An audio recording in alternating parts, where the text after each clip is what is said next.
So I was wondering how I was going to mount these Kragers onto the 57 Chevy. So I looked at the wheel backs here from the kit. I'm not going to use them, but I noticed when I started to use my nippers, I cut right around the very end of the hub that I really want. So if I just cut there, kind of work my way around, make a mess on the table while I'm at it. So you can see it's starting to just kind of work my way through and around right there. And pops off the rest of the way. And then I'm left with this centerpiece, which I can then sand and then glue into place, like so. Okay, so just a quick little update here before I get back to doing some work. This 57 Chevy kit is not without its problems, but I just wanted to kind of go over what I've got done so far. This is the Project X that I'm building right now, kind of one of the last kits of the year. Got a couple more here that I've got on the table getting ready to start on this week and next week. Hopefully I have them finished by the end of the year. But this one, for starters, not using the hood, so I'm going to worry about that. Is it going to be 100% replica of the car? No. I'm not going to wire it, but I am going to steal some parts out of another kit, which I'll show you in a moment, because the kit engine is a very stock 283, probably 4-barrel, but it's a very stock kit. And in Hollywood Nights, the car was a 671 blown 283 with twin carbs and a magneto. So this kit doesn't have it. I actually had to buy a kit in order to steal an engine from it. It's not the first time I've done it, and I'm sure everyone out there has done that at least 10 times. After all, I bought that Mobius Nova just to get ladder bars for sudden death, and I ended up building the kit anyway because it was a sharp kit. And the kit that I stole parts from, I'll show you in a moment, but kind of show you what I had here. Initially, as you can see, the paint job is looking pretty good. I still have to sand it out. I've got 3 coats, 2 light and 1 heavy, of Tamiya TS47 Chrome Yellow, which I think looked far better for the kit than TS16 Yellow. Then I ran into some clearance issues. For starters, when I was trying to test fit the chassis, and these are the Kragers that I painted, just a couple coats of Rust-Oleum Bright Coat Metallic Finish. That's an $8 can versus spending $30 for that Revell can. That can's worked out for me just fine. But anyhow, I've painted them with that. I have NATO black for the tires. These were the Joel Mendoza Krager rims and tires, and I figured I'd go with them, and they fit just well until I put the body on it. When I put the body on it, the side stuck out by about 1/8 of an inch. So I only had to sand the wheel backs to get them to fit, as well as cut about 1/8 of an inch off of the metal axles so they can fit in there. I test fit the engine to make sure I wouldn't have any clearance issues with that. So far, that one looks pretty good. I may still run into some clearance issues as I put it together, but still, when I looked at the picture, I noticed that the rear wheel wells were radiused, heavily radiused on the actual car. So I went and I took my Dremel tool, set at a low speed, and I radiused the wheel wells. That might not look perfect right now, but trust me, it actually looks pretty good. Right, up on the side.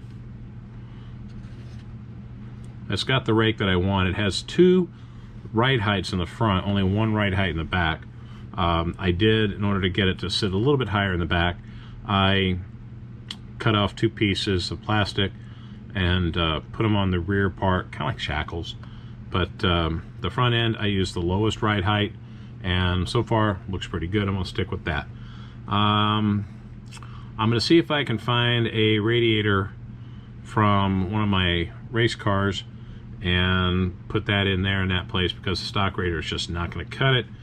But overall, doesn't look too bad. I'm going to wet sand the body tomorrow, and then I'll go ahead and shoot clear on it, and then I'll do the bare metal foil and get that all together. Now for the engine, I went on ahead because, again, it's a 671 blown 283, and I had nothing in my stash that I could really use. And it's not the first time I've stolen, you know, from a kit. I mean, sudden death took the engine from my Firestone Ford 4x4, and again, the ladder bars from the Mobius Nova. I ended up going to my local hobby shop, Hobby Haven, and I bought this one. This is the Coca-Cola 40 Willis. Went on ahead and bought it. The bug catcher, about the same as what's on the 57 Chevy, but it has a supercharger. And it also has magneto and everything. So what I went on ahead and did was I mocked it up, and that's what I've got right there so far. I think that's going to look really sharp. The headers are 3D printed from Jim Rogers over at Salvino's JR, and I think those looked pretty sharp for the kit. Again, this is all mocked up. I have to take it apart and paint the pieces and then put them back in. I know that the little parts in here were not painted on the real car, so I'm just going to leave that as it is. I might just do some wash just to kind of bring out some detail, but otherwise that's what the engine's going to look like. You can envision that. And again, I'm not going to wire it. I figure it's just not for me. I just wanted to have a fun little quick build, put it up on the shelf. Even stole the roll bar out of the Willis, and I'm going to see if I can get that to fit behind the seat.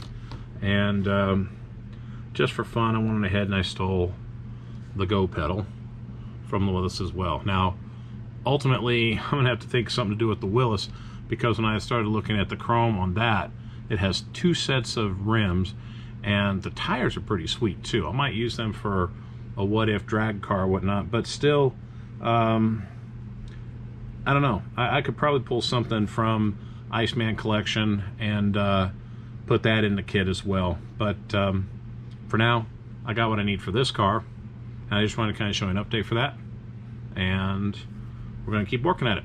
So catch you next video.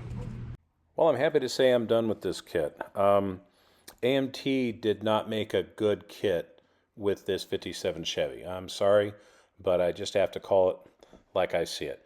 A stock kit, maybe, but still, there are no positive locators on that grille, the rear tail lamps, or the rear bumper. The metal axle definitely interfered with the location of the engine, so I had to do a lot of surgery on this kit to get it to fit. I'm not even going to bother showing you the chassis because it's just going to go up on the shelf. It's a poorly fitting kit. I know that some of that was brought on by myself wanting to use the tires and rims that I did, as well as the engine.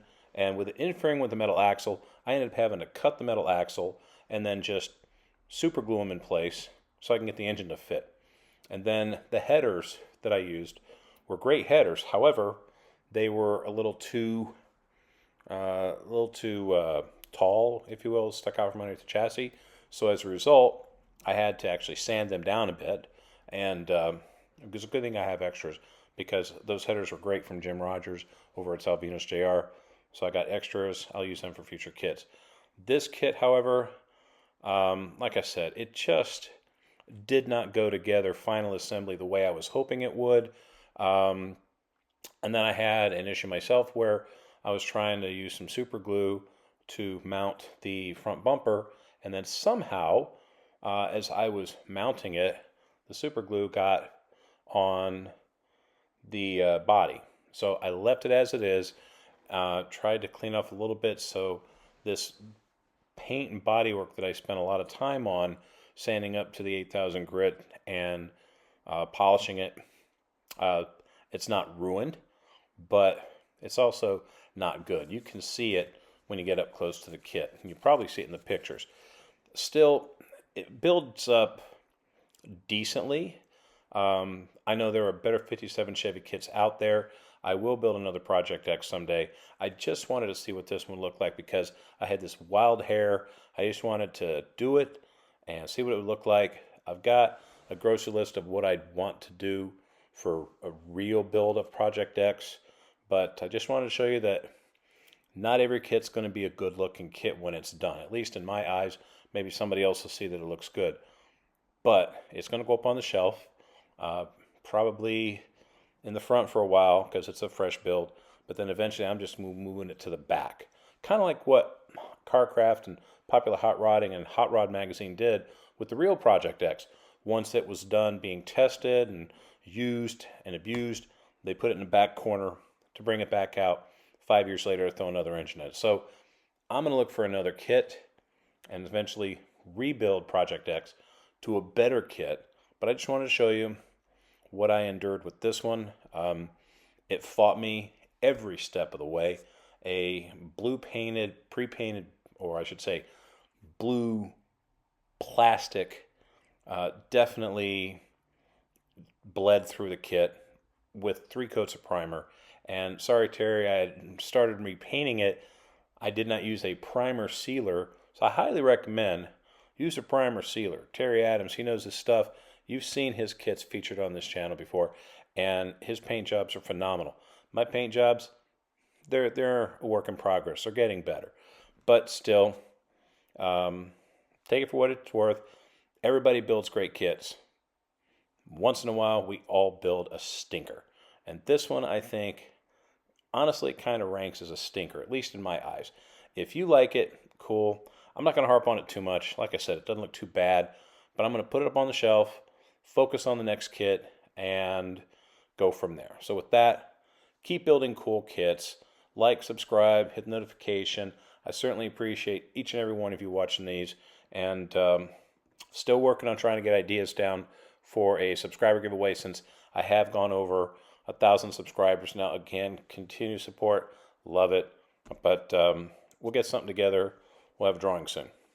Have a great weekend. Catch you next video.